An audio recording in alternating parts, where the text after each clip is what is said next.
Tomoshabinlarga Maysaraning ishi, Galatepalik avliyo kabi bir qancha o'zbek filmlaridagi obrazlari bilan yaxshi tanish bo'lgan aktrisa Sayram Isayevaning taqdiri qanday kechdi?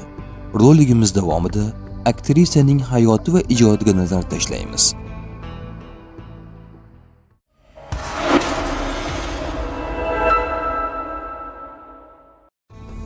Aktrisa Sayram Isayeva 1942-yil 24-noyabrda Tojikistonning Dushanbe shahrida tug'ilgan. Uning opasi Maryam Isayeva ham Tojikistondagi taniqli aktrisalardan biri hisoblanadi. Sayram Isayeva 1960-yilda Tojikiston Madaniyat vazirligi tomonidan O'zbekistonga, xususan Toshkentdagi Ostrovskiy nomidagi teatr va rassomchilik oliygohiga yuborilgan.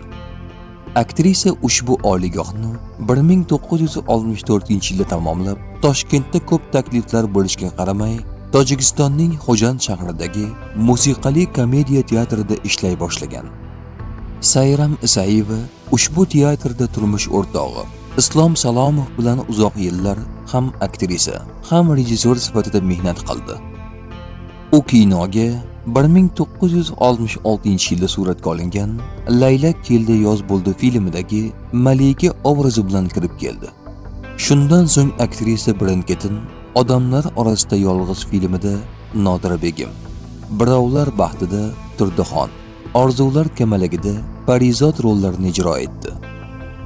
Aktrisa o'zbek tomoshabinlariga asosan Maysaraning ishi, Galatepalik avliyo va Yangi talqindagi O'tgan kunlar filmlardagi obrazlari bilan yaxshi tanish bo'lsa-da, faoliyati davomida o'zbek kino ijodkorlari tomonidan suratga olingan yana o'nlab filmlarda suratga tushgan.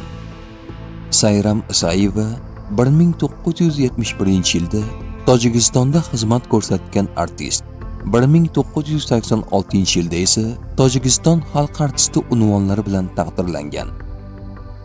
Aktrisaning shaxsiy hayoti.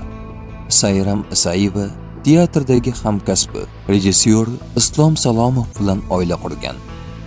Bu juftlik uzoq yillar baxtli hayot kechirib, bir o'g'il va bir qiz farzandni voyaga yetkazishdi. Aktrisaning qizi 2017-yilda vafot etgan.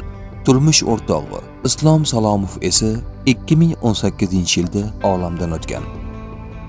Bugungi kunda 82 yoshdan oshgan Sayram Isayeva hamon ijodiy izlanishda. U o'zi ish boshlagan Xo'janddagi musiqali komediya teatrida faoliyatini davom ettirib kelmoqda. Hozirda aktrisa o'g'li va 5 nabirasi bilan Xo'jand shahrida istiqomat qiladi.